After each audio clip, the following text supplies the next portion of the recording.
कैसे हैं आप सभी? मैं आशा करती हूँ आप सभी लोग स्वस्थ और प्रसन्न होंगे। आज हम हमारा पाठ अन्याय के विरुद्ध यानी गलत के खिलाफ को पढ़ेंगे और समझेंगे। तो आइए ये पाठ हम प्रारंभ करते हैं। ये है हमारा पाठ 17 अन्याय के विरुद्ध। कुछ दिन पहले की बात है, मैंने अपने बच्चों की मास्टरनी जूलिया को अपने पढ़ने के कमरे में बुलाया और कहा, बैठो जूलिया, मैं तुम्हारी तनख्वाह का हिसाब करना चाहता हूँ। मेरे ख्याल से तुम्हें पैसों की जरूरत होगी और जितना मैं तुम्हें अब तक जान सका हूँ, मुझे लगता है कि तुम अपने आप कभी अपने पैसे नहीं मांगोगी। जूलिया यहाँ पे एक अध्यापिका है जो बच्चों को ट्यूशन पढ़ा रही है, इसीलिए मैं खुद ही तुम्हें पैसे देना चाहता हूँ। हाँ, तो तुम्हारी तनख्वाह 30 रूबल महीना तय हुई थी ना? जी नहीं, 40 रूबल, जूलिया ने दबे स्वर में कहा। नहीं भाई, 30। मैंने डायरी में नोट कर रखा है। मैं बच्चों की मास्टरनी को हमेशा 30 रूबल महीना ही देता आया हूँ। अच्छा, तो तुम्हें हमारे यहाँ काम करते हुए 2 महीने हुए हैं? जी नहीं, 2 महीने और 5 दिन हो गए हैं। क्या कह रही हो तुम कि 2 महीने हुए हैं? भाई, मैंने डायरी में सब लिख रखा है। तो 2 महीने के बनते हैं 60 रूबल, लेकिन 60 रूबल तभी बनेंगे अगर महीने में एक भी नागा ना हुआ हो। तुमने रविवार को छुट्टी मनाई है, उस दिन तुमने काम नहीं किया। कोलिया को सिर्फ घुमाने बाहर ले गई हो, इसके अलावा तुमने 3 छुट्टियां और ली हैं। जूलिया का चेहरा पीला पड़ गया। वह बार बार अपनी ड्रेस को सिकुड़ने दूर करने लगी और बोली एक शब्द भी नहीं। वह कुछ भी नहीं बोले, सिर्फ जो वो मालिक कह रहा था वह सुन रही थी, पर उसके मन में उथल पुथल मची हुई थी। हाँ, तो 9 इतवार और 3 छुट्टियां यानी 12 दिन काम नहीं हुआ। मतलब यह कि तुम्हारे 12 रूबल कट गए। उधर कोलिया 4 दिन बीमार रहा और तुमने सिर्फ मान्य को ही पढ़ाया। पिछले हफ्ते शायद 3 दिन हमारे दांतों में दर्द हो रहा था और मेरी बीवी ने तुम्हें दोपहर के बाद छुट्टी दे ली, तो 12 और 7 हुए 19 नागे। हाँ, तो भाई घटाओ, 60 में से 19 कितने बचे? 41 रूबल, ठीक है ना? जूलिया की आंखों में से आंसू छलक आए हुए रोने लग जाती है। उसने धीरे से खांसा, उसके बाद उसने अपनी नाक साफ करी और बोली एक शब्द भी नहीं।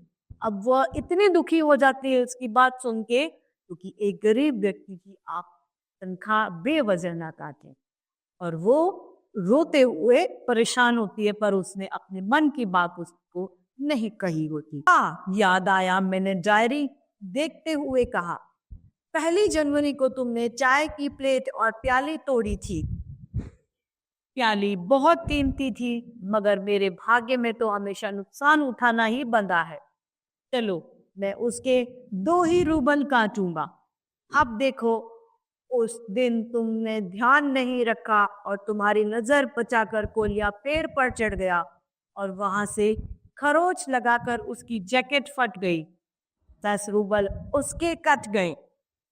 इसी तरह तुम्हारी लापरवाही के कारण नौकरानी ने वान्या के जूते चुरा लिए। अब देखो भाई, तुम्हारा काम बच्चों की देखभाल करना है, तुम्हें इसी के तो पैसे मिलते हैं। तुम अपने काम में ढील दोगी तो पैसे कटेंगे या नहीं? वो कहता है, मैं ठीक कह रहा हूं ना? तो जूतों के लिए 5 रूबल और काट दिए गए। और हाँ, 10 जनवरी को मैंने तुम्हें 10 रूबल दिए थे। जी नहीं, आपने मुझे कुछ नहीं जूलिया ने दबी जबान से कहना चाहा, अरे तो क्या मैं झूठ बोल रहा हूँ? मैं डायरी में हर एक चीज नोट कर लेता हूँ। तुम्हें यकीन ना हो तो मैं दिखाऊं डायरी?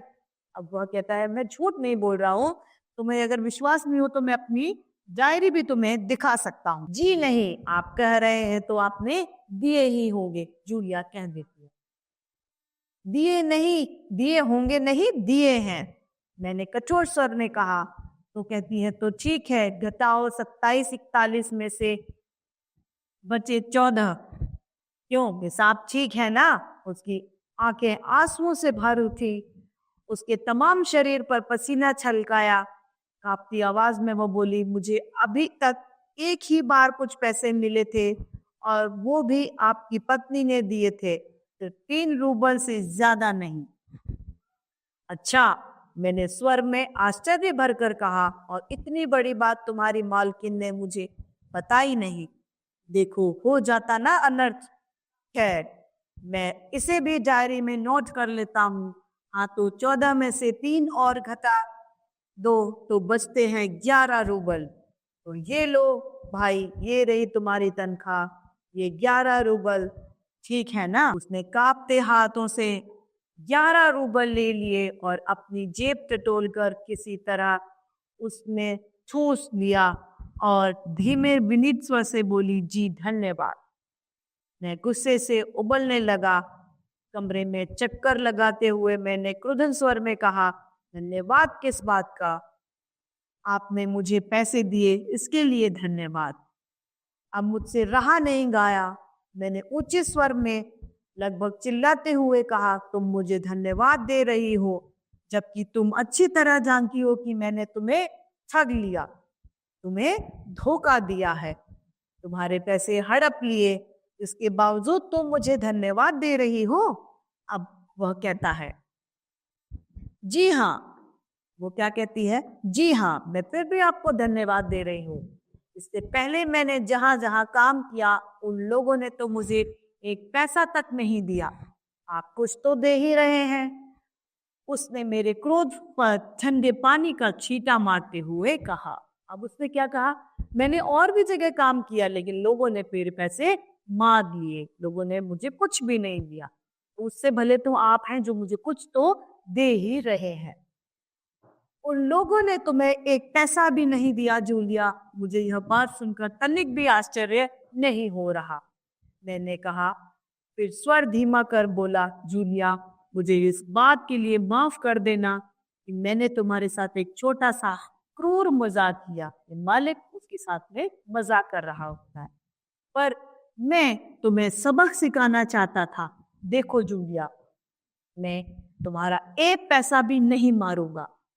यह तुम्हारे 80 रूबल रखे हैं, मैं अभी इन्हें तुम्हें दूंगा, लेकिन उससे पहले तुमसे कुछ पूछना चाहता हूँ। जूलिया, क्या जरूरी है कि इंसान भला कहलाए जाने के लिए इतना दब्बू, भीरू और बोधा बन जाए कि उसके साथ जो अन्याय हो रहा हो उसका विरोध तक ना करे? वो पूछता है, क्या जूलिया ये जरूरी है कि इंसान इतना कमजोर दिखाए कि अपने साथ हो रहे अन्याय को भी वो ना कहे? ऐसी अच्छाई किसी काम की नहीं है। और ये सच है, हमें अन्याय के विरुद्ध सदैव आवाज उठानी चाहिए। बस खामोश रहे और सारी जातियां सहता जाए। नहीं जूलिया, नहीं, इस तरह खामोश रहने से काम नहीं चलेगा। अपने अस्तित्व को बनाए रखने के लिए तुम्हें इस कठोर, निर्मल और हृदयहीन संसार से लड़ना पड़ेगा। संसार में जो व्याप्त बुराइयां हैं उनसे आपको लड़ना पड़ेगा। अपने दांतों और पंजों के साथ लड़ना होगा, पूरी ताकत के साथ। मत भूलो जूलिया कि इस संसार में दब्बू, भीरू और बोधे लोगों के लिए कोई जगह नहीं है, कोई जगह नहीं है। प्रभाकर द्विवेदी द्विजारा यह पाठ लिखा गया है। अब इस पाठ के बाद में इसकी शब्दार्थ को हम देखते हैं। पहला है यकीन अर्थात विश्वास, अस्तित्व यानी किसी के होने का भाव, विनीत यानी शिष्ट, भीरू यानी डरपोक, अन्याय यानी जुल्म, खामोश अर्थात चुप, क्रूर अर्थात निर्दयी। अब है अभ्यास कार्य मौखिक। पहला प्रश्न है, जूलिया कौन थी? वह लेखक के घर क्या करती थी? जूलिया एक काम वाली थी और वह लेखक के घर सारे कार्य, उसके बच्चे को रखने का कार्य करती थी। यह कहानी मूल रूप में किसने किस भाषा में लिखी है? यह कहानी मूल रूप में लेखक प्रभाकर द्विवेदी द्वारा हिंदी भाषा में लिखी गई है। प्रश्न ग, लेखक क्या समझाना चाहता है? लेखक यह समझाना चाहता है कि हमें अन्याय के खिलाफ आवाज उठानी चाहिए। हमें अन्याय के विरुद्ध बोलना क्यों चाहिए? हमें अन्याय के विरुद्ध इसलिए बोलना चाहिए क्योंकि अन्याय से हमारा अस्तित्व खतरे में पड़ सकता है। अब है प्रश्न पहला, लिखित। लेखक ने जूलिया को अपने पास क्यों बुलाया और उसने क्या कहा? लेखक ने जूलिया को अपने पास तनख्वाह देने के लिए बुलाया और उसने कहा, इतने दिन में तुम्हें देखते हुए हो गया, मुझे पता है तुम अपने पैसे नहीं मांगोगी, अतः मैं तुम्हारी तनख्वाह तुम्हें देना चाहता हूँ। जूलिया की तनख्वाह कितनी थी? पर लेखक ने डायरी में लिखी कितनी बताई? जूलिया की तनख्वाह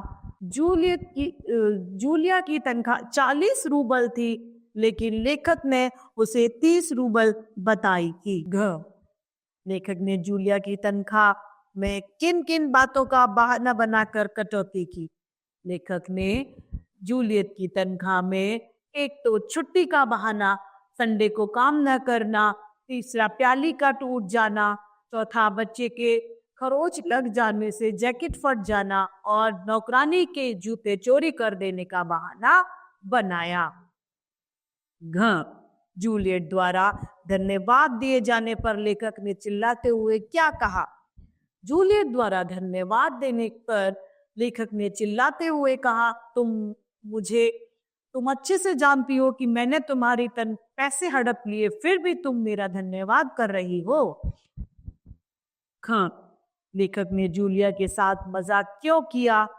लेखक ने जूलिया के साथ मजाक इसलिए किया क्योंकि वह चाहता था कि जूलिया भी अन्याय के विरुद्ध लड़ सके।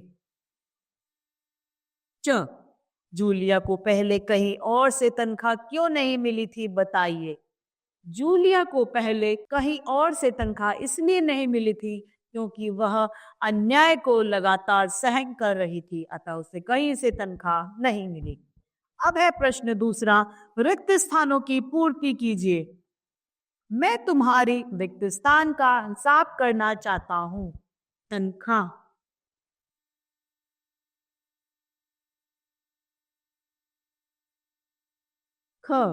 जूलिया का चेहरा रिक्त स्थान पड़ गया, पीला पड़ गया।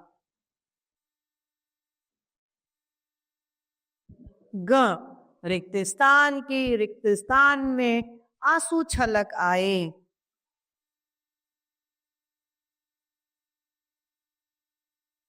जूलिया की आंखों में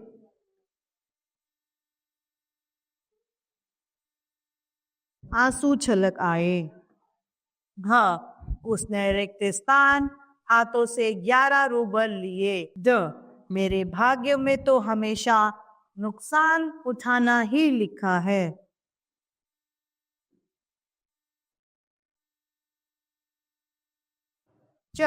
जूलिया के रिक्त स्थान शरीर पर रिक्त स्थान चलचला रहा था। उसके तमाम शरीर पर पसीना छलछला आया।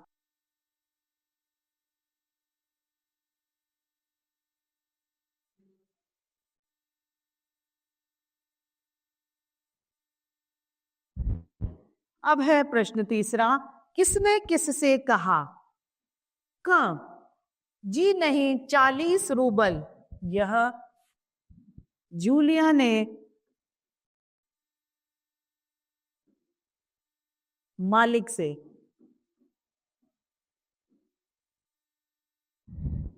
प्रश्न ख, तुम्हारे 11 रूबल कट गए, यह मालिक ने जूलिया से।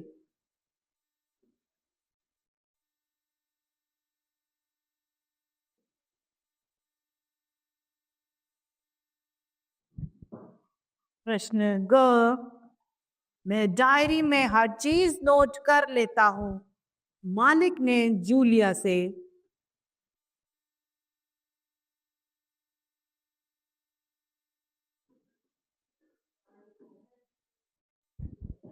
घ, धन्यवाद किस बात का, यह भी मालिक ने जूलिया से।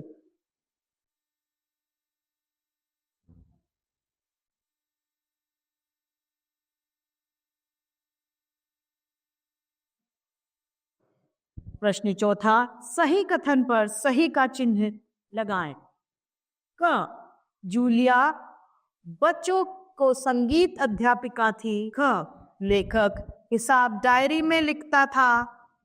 जी हाँ। ग, जूलिया बच्चों की देखभाल करती थी। लेखक ने जूलिया के साथ मजाक किया।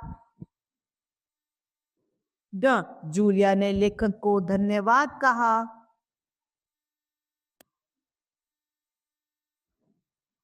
बहुविकल्पीय प्रश्न, सही पर हमें सही का चिन्ह लगाना है। पहला, अधिक सीधापन किसका पर्याय माना जाता है, जीवन की आवश्यकता का, सौभाग्य का या मूर्खता का? मूर्खता का। प्रश्न दूसरा, इस कहानी के लेखक देश के रहने वाले हैं, हंगरी, रूस, भारत या अमेरिका? भारत। तीसरा, इस कहानी के लेखक किस देश के रहने वाले हैं, हंगरी, भारत, रूस या अमेरिका? रूस। प्रश्न तीसरा, रूबल किस देश के मुद्रा है, हंगरी, रूस, भारत या अमेरिका? रूस की। 29 गैर हाजिरी कटने के बाद जूलिया के कितने रुपए बचते थे? 41, 27, 60 या 3? 41। पांचवा, जूलिया को ठग लिया, लेखक ने, बच्चों ने, दुकानदार ने या दर्जी ने? लेखक ने। तो इस तरीके से हमारा यह पाठ समाप्त होता है। मैं आशा करती हूँ आप सभी लोगों को यह पाठ भली भांति रूप से समझ में आया होगा। तो आज के लिए इतना ही, फिर मिलते हैं। धन्यवाद।